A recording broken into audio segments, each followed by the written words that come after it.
Welcome back to One Man's Journey podcast. I am Ryan Speltz, and today, this is kind of developing into one of my favorite people. I think we've had some Come cool on. interactions, and I've got Kyle Draper here. He's a dad, he's a husband, he's an author, he's a speaker. Had the privilege of seeing him speak at AIM Fuse about a week and a half ago, and it was a very, very pleasant experience. So I appreciate that from you, Kyle, and Yes, I was super sir. excited to bring you on right after meeting you officially in person. So I'll pass it on over to you and tell us your story, man. Dude, well, first of all, I don't think I was paid for being your logo.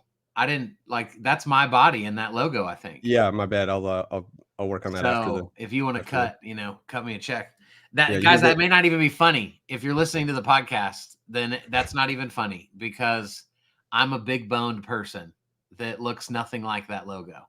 well, those are So, bones. Those aren't muscles. Those are bones. then I do look like that Yeah, under I'll all give you this fluff. 5% of the $0 profit we're making off Thank all you. this. Yeah. Thank you so much. Man, Ryan, I'm so excited to be on here. I do so much speaking about business, about social media, so to just be able to show up and talk man to man and just be raw and authentic, I'm super excited about it. Man, my story, as I've gotten older, I've grown to appreciate it more, but most of my life, I didn't really like telling it because it didn't come with a ton of pitfalls. It didn't I don't have this man, I was strung out on this or I was addicted to that.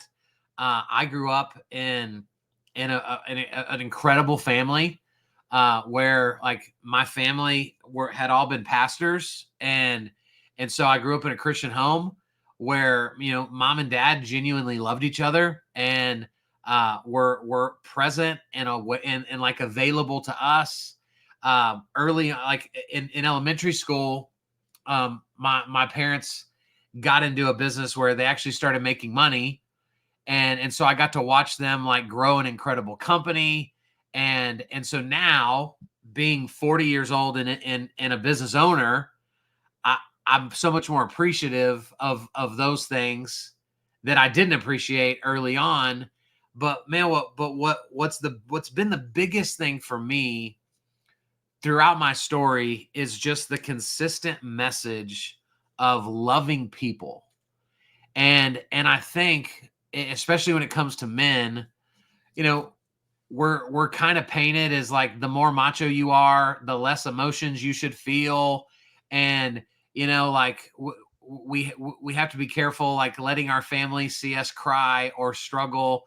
And man, I just had the privilege of growing up in a family that was full of compassion and grew up watching my parents just genuinely love every single human being that came across their path, whether significantly or not.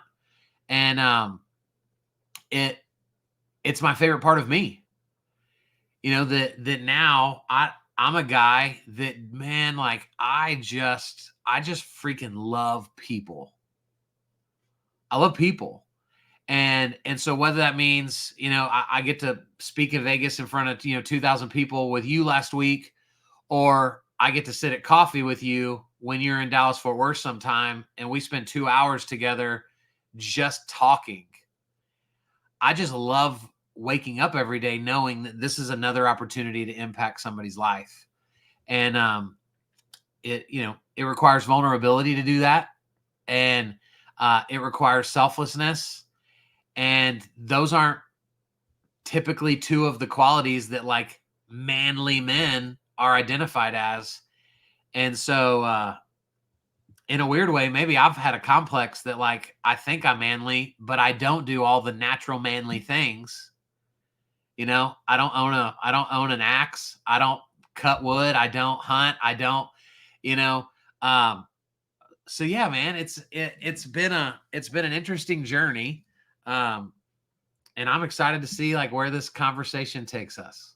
Yeah. I think you show through with the support that you mentioned. I think that shows through in everything that I've seen. And I know that that's not everything, right? And I know that there's pieces where you're like, man, I wish I could do this better or that better.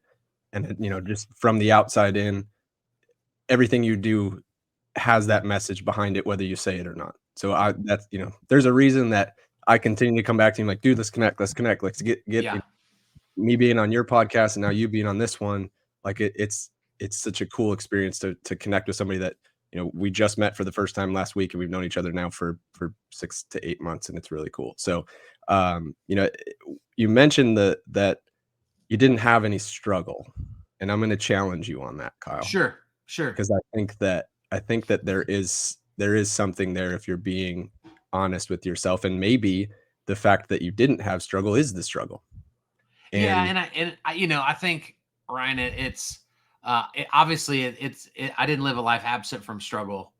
I just didn't have the traditional struggle that people connect to, growing up. So like, I was the guy that, like, I was a virgin when I got married, and that was always an embarrassing thing, not, something that you're like, yeah, I'm 26. And, like, and so my struggle just looked different. yeah, I don't think it was greater or less than other people. Man, and total transparency, like, my biggest struggle growing up and being a young man was like, my parents were famous in their circle, right? Everybody knew who the Drapers were. And so for 30 years of my life, I was Randy and Elizabeth Draper's son. And so my greatest struggle was, at what point do I ever become enough to where they're Kyle's parents, not the other way around? And so I think that's been the biggest struggle for me through my 20s, for sure, was just that whole identity thing, of when will I ever measure up to stand on my own and not just have this connection again, which is amazing. I love my parents the most, but that was a big thing. Was trying to figure out, like, who am I really? And I'd like to hope that's something that all of us as men, I don't know that we ever achieve. Maybe we do. I don't. At least I know I haven't got there yet. But when you say you haven't that got there, are you saying you haven't gotten out from the shadow that you've talked about, or are you saying that you haven't no, established who you are I'm 100%? outside the shadow. You remember That really when that happened? do what Do you remember, like, is there like a, I obviously do, there's not man. like a exact, so you have exact Yeah, moment in time when you yeah. remember that. Now, I mean, I couldn't tell you like it was, a crisp fall morning Yeah, on, no. Well, October maybe 3rd. start building But that story around it. but Yeah. it was, man. So when so I went to college to, I wanted to be a sports center anchor. That was like my dream job. Maybe it's still secretly my dream job to this day. I don't know. But a semester shy of graduating college, I just felt this absolute calling to become a pastor. And so I got my parents' blessing. I quit college a semester shy of graduating, moved back home, started interning at our church. And it's the church I grew up in. It's the church where my dad used to preach on stage for our like, so again, I chose to go into the element where I was Randy Elizabeth Draper's son. And so as this is happening, I go from the I'm just an intern to an assistant, and then I'm in charge of sixth grade, and then I'm in charge of junior high.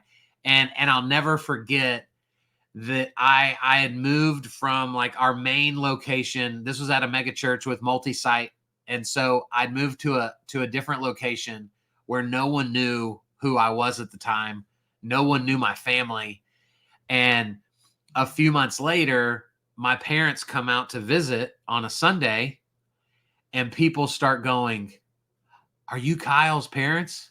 Are you Kyle's parents? Oh, we love your son."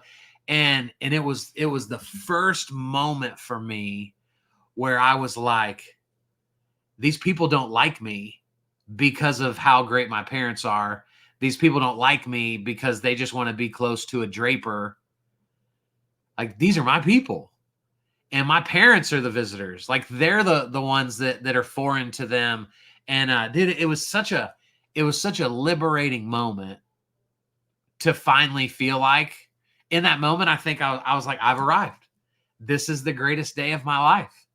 Um, it wasn't, and there's plenty of days since then that would be far more valuable. But yeah, it was huge for my growth to finally be able to say, like, I am standing on my own 2 feet because of who I am and what I'm capable of, and it's not because of anything else. And that was a big day for me. Yeah, I can see how that could be, like, definitely a drive, right? Like, and I think we've all experienced that to some extent, right? Like, there's always something, like, you're associated with somebody else or something else that it's not you, and you want to separate Yeah, from it. And then that becomes your drive of like, okay, I gotta make and do it for myself. I gotta be myself. I've gotta find that. What after that point, like, because if that's a main drive of someone or of you especially to up to that point, like after that realization goes, like that's the peak of like, okay, now what? yeah. Like where did it go from there? How did your drive develop from there? And so the what's weird is like the next moment like that I remember, it was, gosh, like 10 years later. And this was probably just 4 years ago. Um, and I, again, because of my ministry background. So some of this I'm like unpacking for the first time right now with you that I've really never even given a lot of thought to. But because I was in ministry, like, we don't get paid jack crap and when we're pastors, for people that may not know that. And so, like, my parents had always supported me, and then, my family, financially, when we needed it, because they knew we weren't making very much money.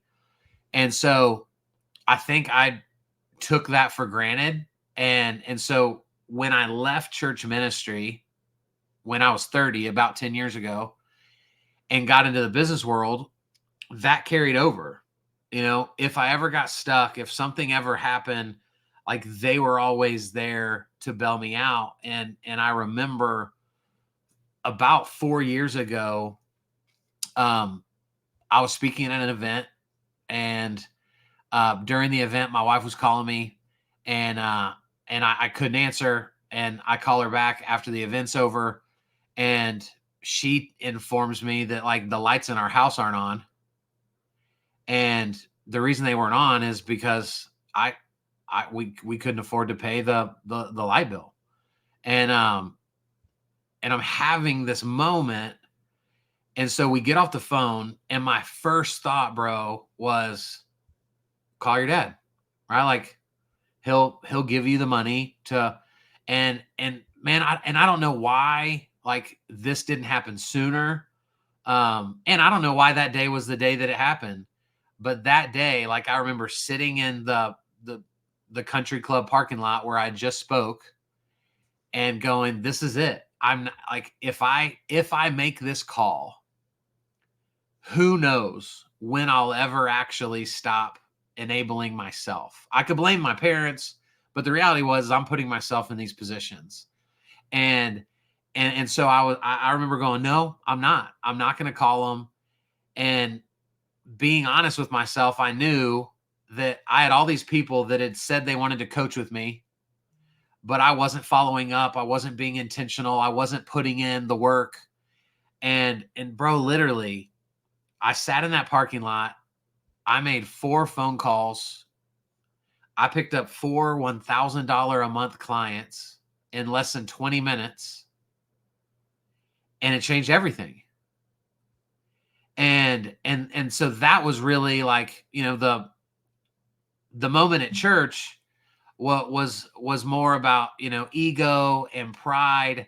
This moment was more about, like, bro, you are capable of so much more, but you're being safe, you're being lazy, you're not being a man, right? Like, I had 2 kids at that point. And man, that's one of the single defining moments of my life, even though it happened when I was, what, like 36 years old.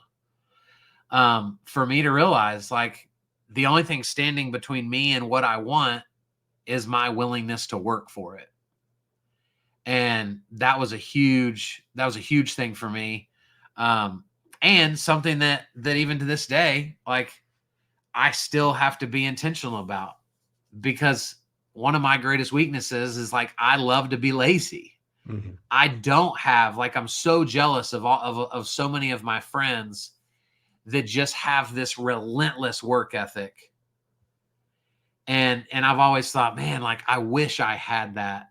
When the reality is I can, it just doesn't come as naturally to me as it may to you. But man, that was that's a story that I'll tell for the rest of my life as one of those, like, defining moments that changed everything for me. And to have the availability of not even up until that point, you didn't recognize what you had already built, right? Like you mentioned you don't have an axe and you don't have tools and like, bro, you built that though. Like you had already built the empire that you didn't even realize was there until somebody pushed you up against a wall, grabbed you by the throat and said, "It's time for you to do that." And Yeah. we know who that was, right? Yeah. Like we know who that was. Yep. And it, it's the whispers that come that we don't recognize until we've already acknowledged it or we blew it off and went, man, there was something there and I missed that. And so I'm sure after that point, you could go back to all of the other moments and go, had the same opportunity there and there and Oh, there and there. And you're just like, that's the part that I get stuck dozens in, and man. Like, dozens and dozens. And and I was always the guy, that people would always use the P word with, right? The potential word, right? Man, that guy, he has so much potential. And when you're younger, like, that's a great word, right? Like, I mean, every high school boy would love to be said about their, sports prowess, and, like, man, like, you have so much.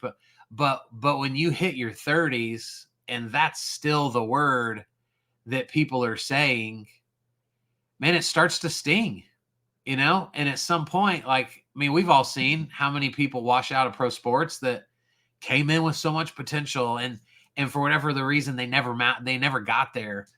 And I just got tired of that being the word that people were using to describe me. um and I'm still fighting it. That's my everyday battle, is, can I absolutely live this day to its full, and not leave any energy on the table, not leave any opportunity, untapped into. um it's hard work, man. yeah. Yeah. I mean, that's putting in, that's the mental work, right? And that's why this podcast exists, if we're being honest, right? For Yeah. me, this is that for me. Like I get to show up every day and just converse with people that have experiences, and you say potential. And I don't know if this was me and you on your podcast or if this was me and somebody else on another episode of this, because now they're all starting to blend together a little bit. Yeah. But but I've had that exact conversation about, like, I just get tired of hearing the word potential, and I still hear it to today. And that I know, like, now the way you said that was like, you call somebody with a difficulty and like, don't worry about it. You've got all the potential in the world. You'll figure it out. Oh, it just like it's just like you said, some people would grab that and go, oh, thank God I've got it. Like, I'm gonna be okay. And I'm Yeah. like, wow, like it drives me to the Yeah. core. It Yeah. burns me to the inside. And so I had this thought this morning of a question, and to be honest, I haven't unpacked it myself, but maybe Okay. this might have been the answer. Let's But see. the question was, what's the one word that drives you and why? If you could break everything down to one word. Man, I think for me, it would either be purpose or people. My and I don't know which one I would pick. I mean, they play on each other, right? Hmm. But um for me, I think it's probably people. Like, that would be my word.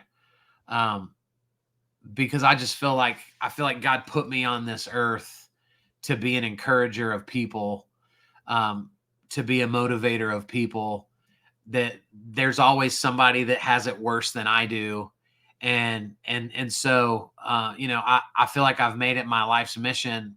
Well, my mission statement in life is to leave people better than I find them. That's my goal.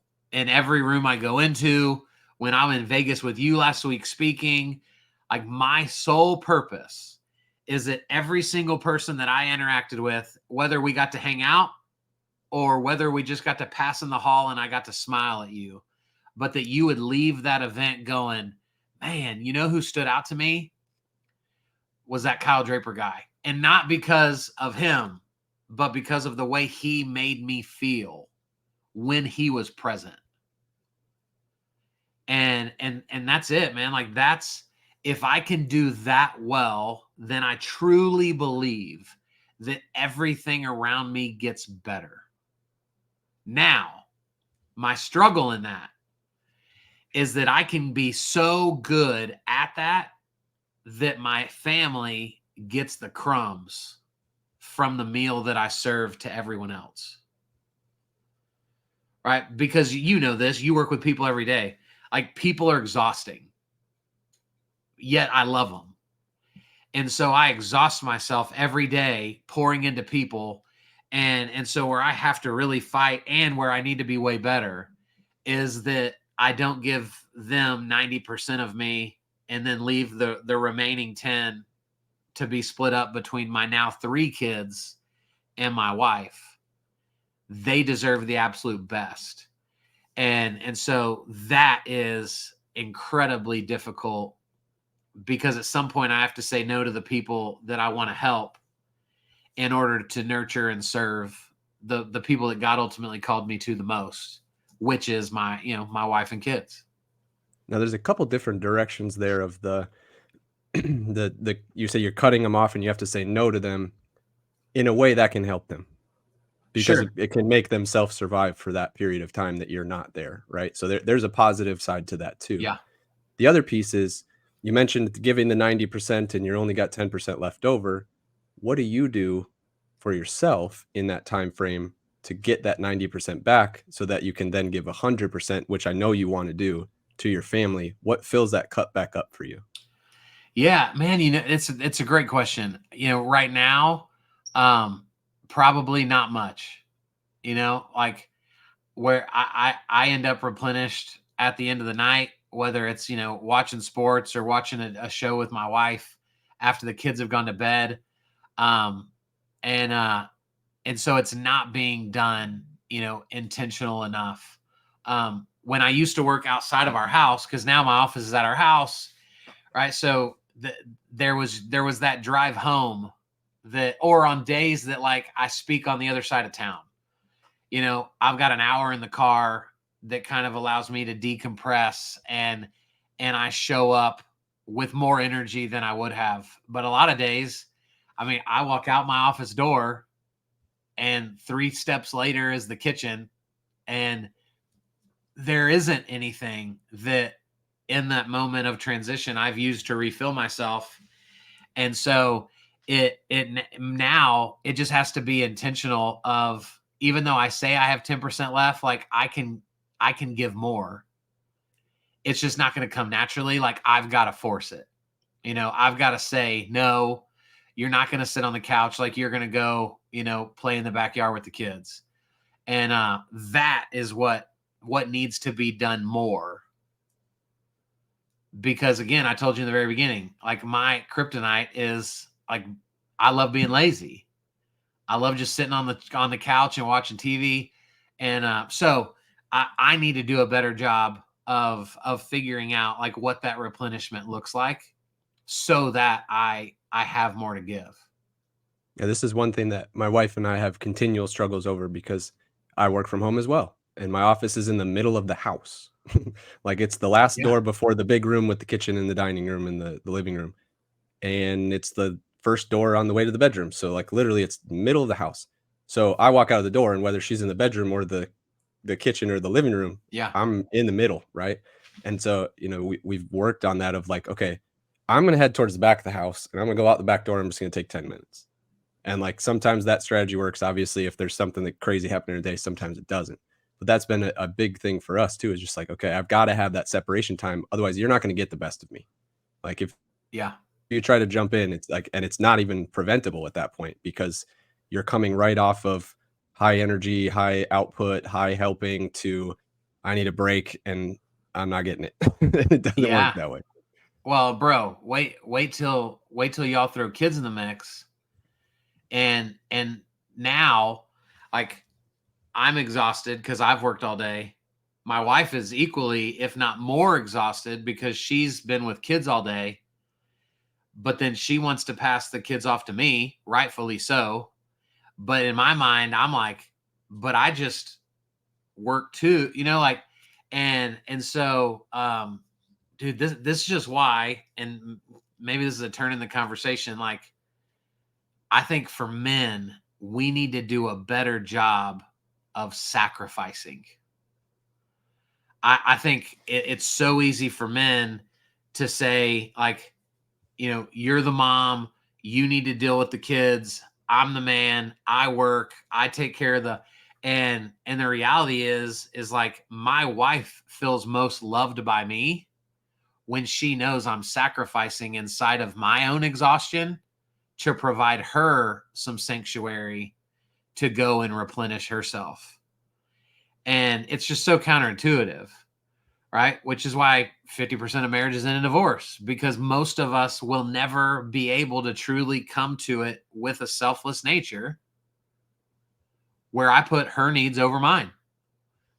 But that's what it comes down to, like most nights in our family. And dude, it's freaking hard. Yeah. But Yeah, I think go ahead. You got a butt. I want to hear your butt. Well, I'll just say, but we have to look at, like, what is at stake? My hour on the couch doing nothing, or serving the woman that I'm madly in love with and would give anything for. And that should be an easier decision every day. It's not, but that's the constant right and wrong opportunity that we get every single day to really screw things up or make them go, wow, that's the guy that I married.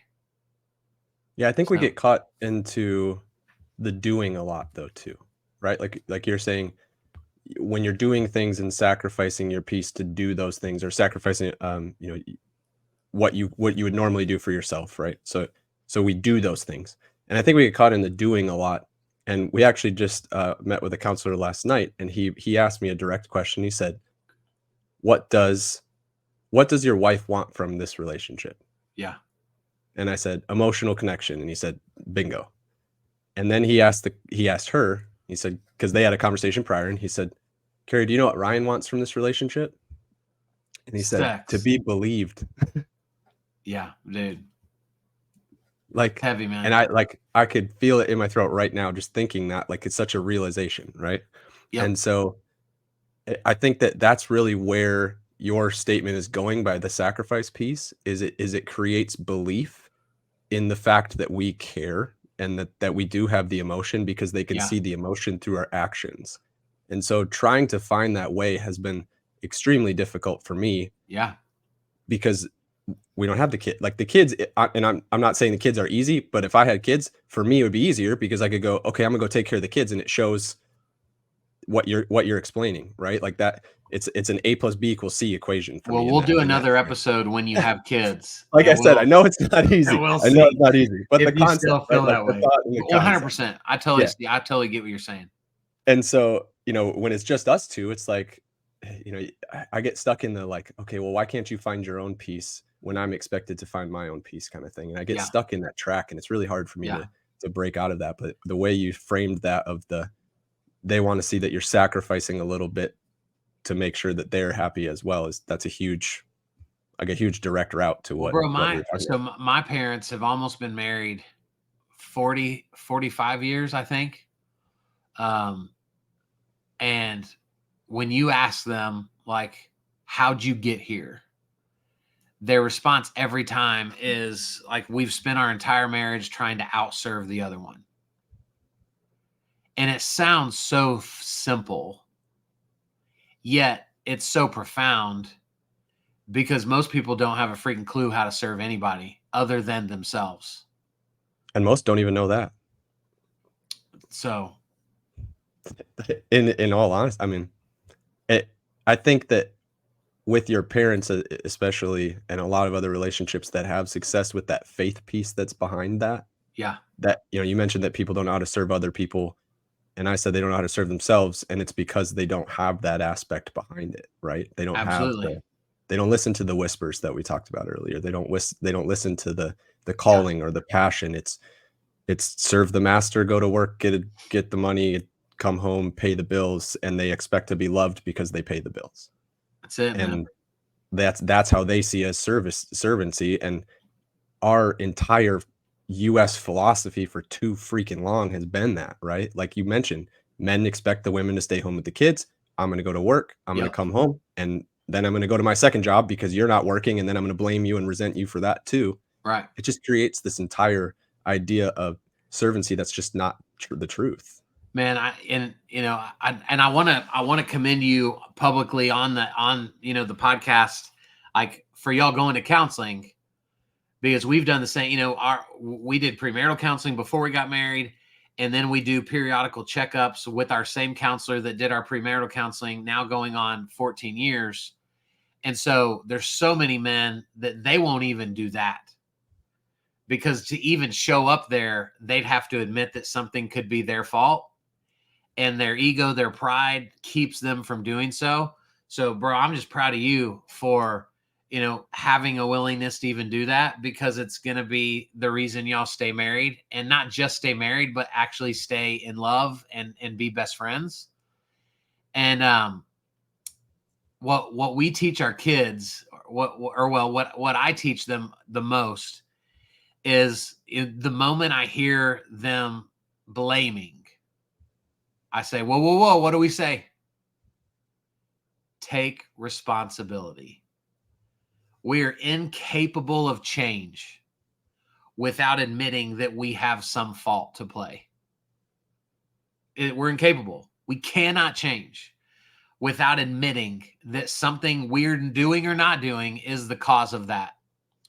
And so I think that's where we as men have to really look in the mirror and go, how often am I willing to own stuff that I did, and then humble myself enough to go seek forgiveness, to go choose to be better? Because it's just so easy to go, nope, that's your fault. But the minute, bro, I blame you, I just gave you the power. You now control my life. And so that's a whole nother conversation. That Yeah, I that's think usually we how these struggle go. with. That's usually how these have been going, is we get to that deep part and we're like, man, we could go 8 different directions with this, and I love it. Like I think that sparks future episodes, or future conversations, and I think that even Yeah, just creating those conversations is huge. And honestly, man, like we could probably go all day. Like I said, like I think we've we had that could. interaction Yeah, in person, we've had that interaction on podcasts, and I'm more than happy to have you back if you're interested in coming back and having some more conversations and helping some more people. I know that just always. your message in general, and while your story wasn't built out of the fire, I still think you have a passion and something burning inside of you that is commendable, and something to follow. And so I would encourage people to reach out to you in Thanks, some way, man. shape, or form, whether it's just following you, on Facebook or TikTok or wherever, because you're everywhere. I would encourage them to try to interact with you. And Come find me, people. yeah, he's good people. So I appreciate it, Kyle. Thanks, bro. Like I said, I could spill all day and just keep gushing over it, but we'll get to the end of the episode, We'll and save unless you some want for me. later. Yeah, there we go. I appreciate it. And we will see you on the next one.